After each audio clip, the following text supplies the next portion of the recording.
Ngayon po sa panahon ng tagulan, mahalagang pangalagaan natin ang ating katawan para iwasan natin na tayo ay magkasakit. Ito yung mga ilang tips kung paano natin alagaan ang ating katawan sa panahon ng tag-ulan. Sa akin pong YouTube channel, pwede kayong mag-subscribe, no? Or para marami kayong matutuhan about health. Rose Alfonso po ang aking YouTube. Pakiclick lang yung subscribe, pati yung bell, para updated kayo sa mga health topics ko. Ganon din sa aking FB page, Facebook page, Patnubay sa Kalusugan. Please subscribe, i-click nyo rin yung follow, like, and share. Ito ang una nating gawin sa panahon ng tagulan, magsuot ng tamang damit. Angkop sa maulan na panahon at malamig. Pumili kayo ng mga water-resistant na jacket upang mapanatiling tuyo ang ating katawan. Sa panahon ng tagulan, iwasan natin na tayo mabasa, maulanan. Maaring tayo po ay pwede magkaroon ng sipon at ubo. Kaya, syempre, pag nalamigan ka, giginawin ka, nabasa ka, giginawin ka, hihina ang ating immune system. Kaya, nagiging matapang ang viruses pag nalabingan tayo at pagka mahina ang ating immune system. Kaya, huwag tayong pabayaan na maulanan. Kaya pag tag-ulan, siguraduhin din mo, pag lumalabas ka, may payong ka o may kapote ka. At pagka sa ulan, lagi basa. Ang paa mo, ganon. Kasi nagiging breeding ground ng punggus. Kaya para maiwasan natin ang fungal skin infection like alipunga, no? Ay iwasan na dapat meron tayong bota na suot. Huwag tayong susuong lagi sa tubig. Minsan merong ihi ng daga. Pag meron kang open wound, makapasok doon ng virus, ay ikakasakit mo yan. Ang bacterial infection, no, iwasan mo yung nasa basakan lugar. Kasi yung mga sugat, pagka nababasa, ay nagiging breeding ground nga ng bakterya, mataas ang panganib sa infection. Maiwasan mo na ginawin ka, kasi kapag ginawin ka, nagkakaroon ka ng pananakit ng kalamnan at hihina ang immune system mo pagka nalamigan ka na nagiging susceptible ka sa karamdaman. At yung palaging nairita yung balat mo dahil sa basa, ay yan, magkakasakit ka sa balat, di ba? Kaya magsuot ka ng mga damit na hindi ka giginawin. Kaya yung mga kapote, yung umbrella, ito yung lagi mong kasama. At saka yung damit mo, iwasan mo na mabasa ka sa likod.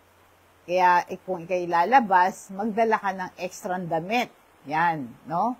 Alagaan mo yung baga mo. Tsaka yung paa mo, iwasan mo yung malublob yung sapatos mo tapos basa.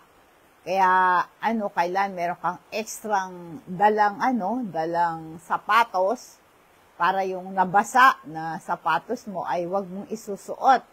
Hugasan mong mabuti yung paa mo at patuyo ng sabon at tubig at patuyuin mong mabuti. Panatilihin mong malinis. Maghugas ka ng kamay gamit ng sabon at tubig, lalo na pagkatapos mong lumabas, para iwasan na magkalat ka ng mikrobyo at sakit. Kaya yung paghuhugas ng kamay, isang defense mechanism natin kasi ang kamay natin, may nahahawakan tayong object throughout the day at nakakapulot tayo ng mga germs at bakterya na tatransfer ito maaring sa mata natin, sa ilong at bibig. Nagiging dahilan ng infection, kaya hugasan mo yung mga kamay mo ng sabon at tubig, isang effective way para tanggalin yung germs, ma-prevent na makapasok to sa katawan. Kaya pag hinuhugasan mo yung kamay mo, ay kailangan, ito yung mga dapat mong gawin, para mawala yung mga germs na yan. Bago ka kumain at pagkatapos mong kumain, maghugas ka ng kamay. At saka iwasan mo yung pagsininga mo yung ilong mo o inubo ka o nagbahing ka, siyempre, nailabas mo yung germs na yan. Madaling mag-spread ito sa kamay mo, kaya maghugas ka lagi ng kamay. Pagkatapos mong hinawakan yung mga aso o pusa, lalaga mo sa bahay, kasi po yung mga animals, may dala silang germs at maaring ito'y nakakapinsala sa tao. Hugasan mong mabuti kamay mo. Minsan pagkukolekta ng basura, nagiging breeding ground sa mga germs, yung garbage na yan. Kaya kailangan maghugas ka lagi ng kamay. At pagka meron kayong kasama may sakit, yung mga germs na yan, madaling mag-spread yan. Kaya kailangan maghugas ka palagi. I-maintain mo yung cleanliness, particularly yung regular hand washing na sabon na tubig. Isang effective way para ma-prevent mag-spread yung mga mikrobyo tsaka yung sakit na yan. Kasi yung hand washing, isang routine part ng ating daily life para protektahan mo ang sarili mo at nakapaligid sa'yo, lalo ng mga tao nakapaligiran mo. Pangatlo, uminom ka ng sapat na tubig. Kahit na malamig, mahalaga rin na umiinom ka ng sapat na tubig para mapanatili ang tamang hydration sa katawan mo.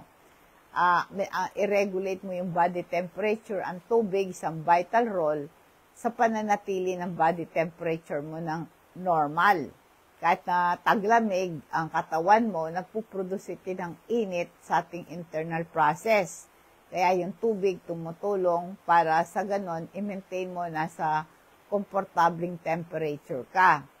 Ang tubig ay napakahalaga para malubricate yung mga butot kasukasuan mo at mga kalamnan mo para ma-prevent ang paninigas nito at pamamaga ng kasukasuan mo. Nagiging worse ang pamamaga ng mga kasukasuan pag taglamig. Kaya kailangan miinom ka ng sapat na tubig para maiwasan ang yung pamamaga, pananakit, panunuyo ng mga kalamnan. Dahil yung tubig na iniinom mo throughout the day, at least ang payo sa atin, meron tayong 8 glasses of water sa loob ng isang araw. Kailangan inumin mong tubig ngayong taglamig, maligamgam na tubig para makasigurado ka mag-function ng mabuti ang ating mga selula at makapag-deliver ng nutrients kasi ang tubig tumutulong sa paghahatid ng nutrients throughout the body, ma-ensure mo ang cell function properly pag miinom ka ng tubig. Ang proper hydration, pag meron kang sapat na tubig na iniinom, nadadigest yung pagkain at naiwasan yung constipation. Ito'y common sa mga pagtag-ulan at taglamig. Nagiging less active ang isang tao pagka taglamig. Kaya constipated ka kasi pag tag-init, galaw ka ng galaw, kilos ka ng kilos, kasi yung paggalaw at pag-inom ng tubig ay nakakalambot ng dumi. Dahil nga taglamig, ay lagi ka na lang nasa isang sulok na kasi lamig, ayaw mong kumilos. Kaya mag-inom ka ng tubig para ma-prevent ang constipation at common ito pag tag-ulan ng ganito.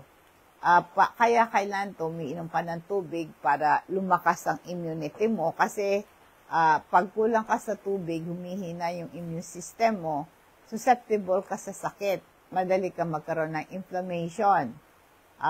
Kailangan pagka meron kang sign na gusto mong uminom ng tubig, dapat lagi kang merong bottled water para madali mong mahigop yung tubig throughout the day.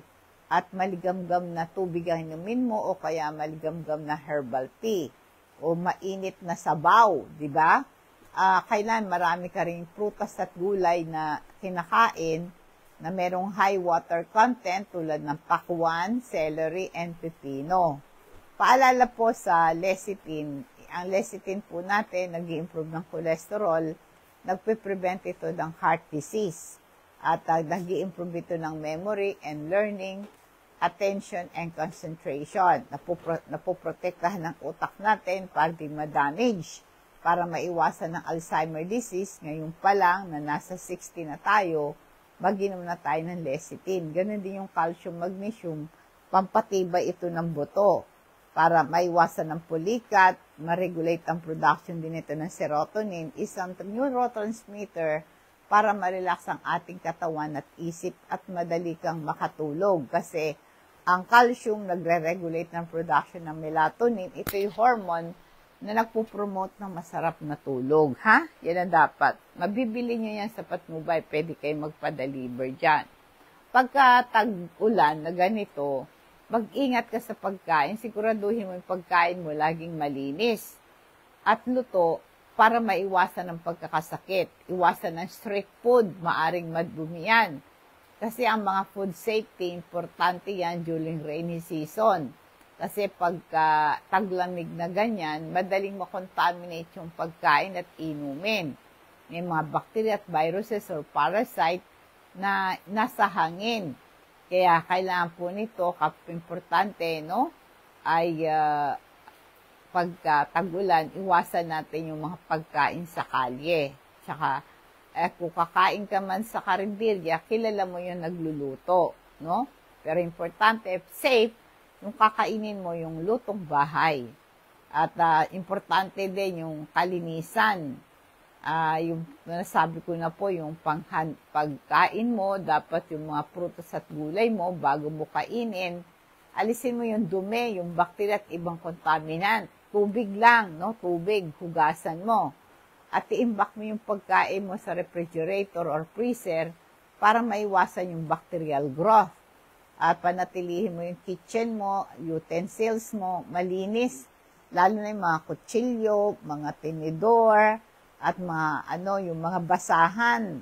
Laging malinis yan, di ba? Maiwasan natin yung cross-contamination. Yung proper cooked food sa proper internal temperature, nakakapatay ng harmful bacteria. Kaya kailan din ito, pero yung mga street food na nasabi ko kanina ay masarap at very tempting.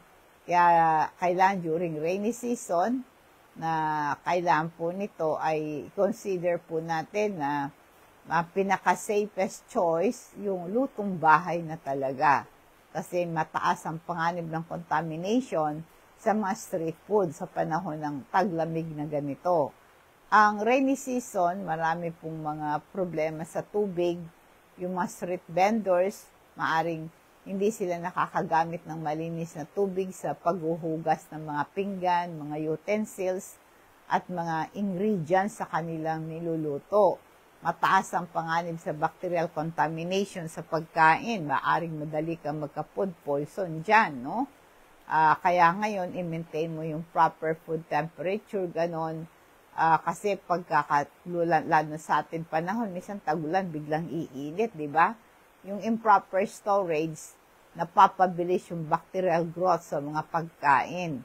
Kaya nga po yung mga street vendors, i-maintain yung high hygiene standard.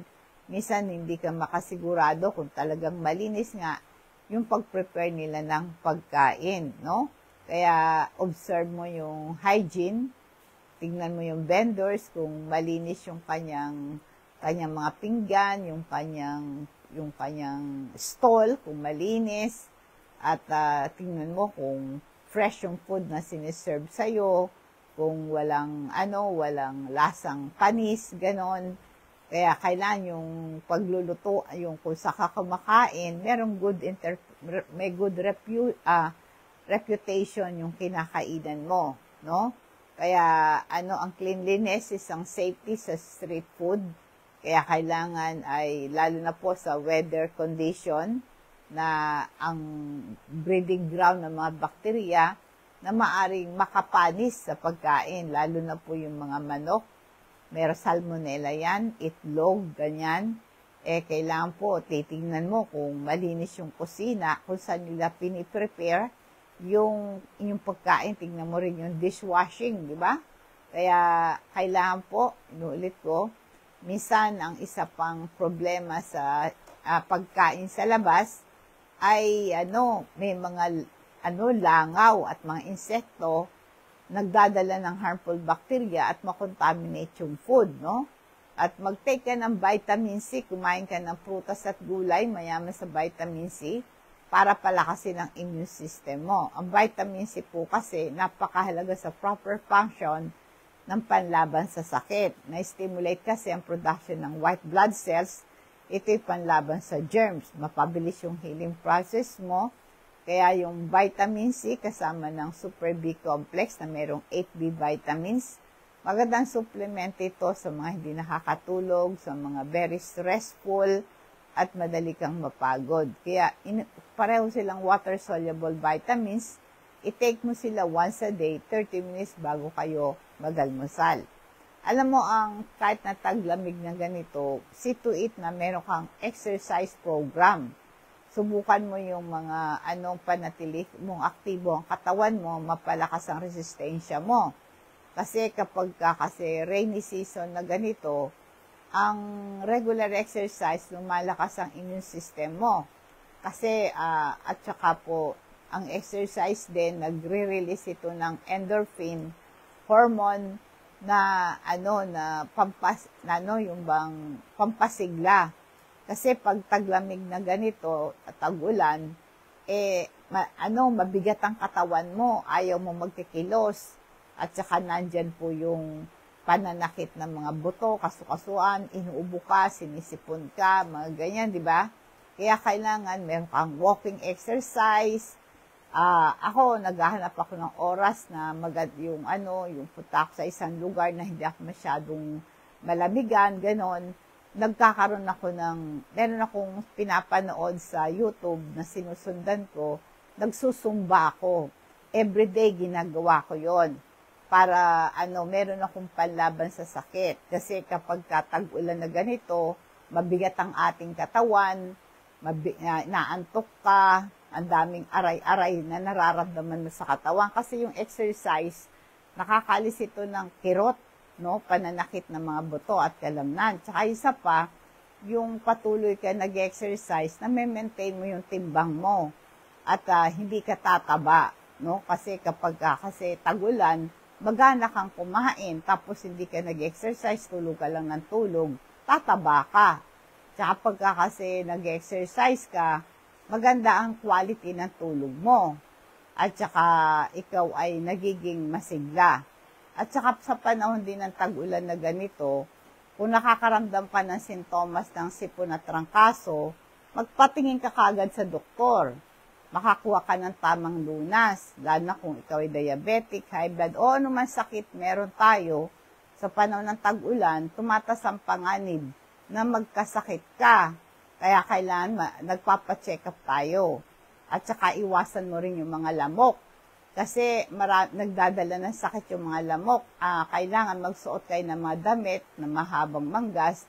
Sa panahon ng tag-ulan, no, nag-create ng ideal breeding ground ang mga lamok. At ito'y pwedeng magkaroon ka ng dengue. At saka minsan sa panahon ng rainy season, merong stagnant water na ito'y nagiging pugad ng mga bakterya dala ng mosquito. Kaya ngayon, tsaka isa pa, sa dami ng dumi, mga tumatangay sa baha, diba? Na nalulublob ang paa mo doon. Kaya pag dumating ka sa bahay, talagang magpalit ka agad ng damit, tapos maghugas ka ng kamay, hugasan mo yung paa mo, maglinis ka ng katawan. Tsaka iwasan mo talaga yung mga lamok-lamok na yan. Mga langaw, lamok, iwasan mo yan. Kasi potentially serious yan, di ba? Yung dengue fever, ito'y viral infection na merong flu-like symptoms. Magkaka-severe headache ka, muscle pain, joint pain, sa severe cases, pwede kang magdugo, no? At magpahinga ka ng sapat, siguraduhin mong makakuha ka ng sapat na tulog upang mapanatili yung lakas ng katawan mo, malakas ang immune system mo. Sa pamamagitan ng mga binanggit ko na ito, makaiwas ka sa pagkakasakit sa tag-ulan. Importante, nagpapahinga ka sa panahong rainy season. Palakasin ang immune system mo, meron kang adequate na tulog, at saka makaiwas ka sa sipon at ubo, ibang mga sakit, ma-improve din yung mental well-being mo. Nag-i-increase yung stress mo pagka rainy weather, apektado yung mood mo. Pagka kasi tag-ulan, ay nagpupromote, lalo kang parang na-stress ka, no? Kaya para mag-promote ng feeling of calmness and wellness, it boosts your energy level throughout the day. Kailangan nito ay nagpapahinga at nakakatulog kang mabuti. Kaya ngayon po, at least meron tayong 7 to 8 hours na tulog every day. I-maintain mo yung sleep schedule mo. Matulog ka sa tamang oras, magising ka sa yung regular na oras, no? Dapat po ay meron kang mga activities like reading, warm bath, mag-practice ka ng relaxation technique para ikaw ay makatulog, di ba? Para meron kang restful na tulog. Limitahin mo yung pag-inom ng caffeine at alcohol para iwas po yung puyat. Kasi nga po pagka nasisira yung sleep pattern mo, sleep quality mo, pagka ikay nagkakape. Yung regular exercise mo, tag-ulan o tag-init, i-maintain mo yon. Huwag ka lang mag-exercise close to bedtime. Ang exercise, nag-improve ng sleep quality mo, at kailangan po nito ay gawin mo yan yung mga payo. Try nyo po yung ating crystal oil. Ito po ay isang mga concentrated na plant extract na re-reduce yung pain and inflammation, arthritis, muscular pain, na-improve din ang sleep quality mo, nare-relieve yung headache. Amuyin mo yan, nakakalis ng hilo, pati baradong ilong, nagki-clear yung congestion mo, nag-improve respiratory health. Kaya, nakakalmante ka, pagka kinakabag ka, masakit at sinisikmura ka, pahid mo lang yung crystal oil na yan, giginhawa ka, di ka rin kakagatin ng lamok, at tanggal din yung kate mo pag nakagat ka. Yan po yung ating crystal oil. Yung activated charcoal naman, meron siyang antibacterial properties, lalo na po kung nalason ka, na overdose ka sa gamot, o kaya ay nagtataisuka ka, kinakabag ka, bloated ang tiyan mo, para ma-relieve yung gas at bloating mo, nakakatulong po ang activated charcoal, ma-absorb yung gas sa bituka. Naiwasan din yung bad breath. Nag-absorb ito ng bacteria at toxin sa bibig. Ipaalam nyo lang po sa akin yung pangalan at address nyo at CP number nyo kung gusto nyo magpa-deliver ng ating mga health products. I-deliver po ito ng LBC, cash on delivery. I-charge lang po sa inyo ang shipping fee. Yan po. Okay, dadako tayo sa ating food for thoughts bilang pagwawakas. Psalms 24 verse 4. Ang taong malinis ang buhay, pati ang isipan, at hindi sumasamba sa mga Diyos-Diyosan, ay hindi sumusumpa ng kasinungalingan. The one who has clean hands and a pure heart, who does not trust in idol or swear by a false God. Ito po ang sabi po, ang dinidescribe po yung tao na worthy sa presence ng Panginoon. In-emphasize po yung clean hand. Ibig sabihin nito ay purity of heart. Ang malinis na kamay, meron siyang busilak na puso. Na yung ating pong action, naka-align sa ating moral principle. Yung malinis na kamay, nagsisimbolize ng nabubuhay ng mabuti at malinis na pamumuhay. Iniiwasan yung wrongdoing at tinitreat yung tao na may respect. Importante po yung action. Ang action ay may consequences. Kaya kailangan po nito sa ating buhay, following moral code. Ito po ang sabi, ini-emphasize natin ang principle of honesty, kindness, compassion, and fairness. Kaya po yung pure heart, ibig sabihin nito, you have good intention, free from malice, envy, or greed. Kaya yung ating outward action, ito po ay napakahalaga na meron tayong genuine goodness, hindi lang basta sumusunod ka sa utos. Importante yung character, yung pure heart, meron kang strong moral character where good intention translate into positive action. Magandang gabi po. Nawa po ang pagpapala patnubay ng Diyos ang sumatin, and God bless us all. Magandang gabi po sa inyong lahat.